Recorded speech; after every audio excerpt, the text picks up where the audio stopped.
yung minomonitor natin na tropical depression na nasa labas ng Philippine Area of Responsibility na dito nakapwesto sa northeastern tip ng ating Philippine Area of Responsibility ay tuluyan ng lumayo at nasa labas na siya ng tinatawag natin na Tropical Cyclone Information Domain.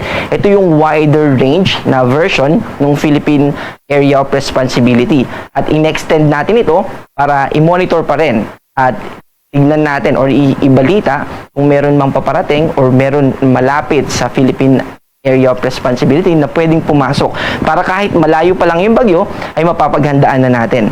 At kung magkakaroon din man ng enhancement ng Southwest Monsoon ay mapapakita natin kahit na may kalayuan na yung mga bagyo. Ang nakakaapekto sa atin ngayon ay yung Southwest Monsoon pa din, pero focus na lang siya dito sa Northern Luzon, kasama yung tatlong main na region natin dyan, yung Cordillera Administrative Region sa gitna, and then yung Ilocos Region at Cagayan Valley Region. At asahan natin na magiging maulap ang ating kalangitan at mataas ang tsansa dito sa Batanes. Pero dun sa binanggit natin kanina na tatlong main region ay makakaranas ng partly cloudy to cloudy skies with isolated rain showers and thunderstorm. Ang ibig sabihin nito ay mababa na yung tsansa ng mga pag-ulan dito sa ating Northern Luzon. Pero mataas pa rin yung tsansa ng pag-ulan dito sa Batanes.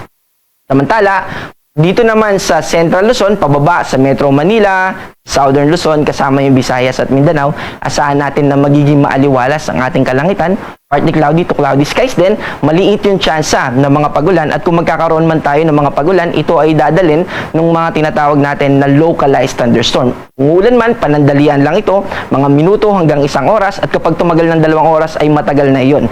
So, asahan natin na patuloy na magiging mainit kasama bukas sa ating forecast din, nakikita natin na magpapatuloy ito hanggang Tuesday.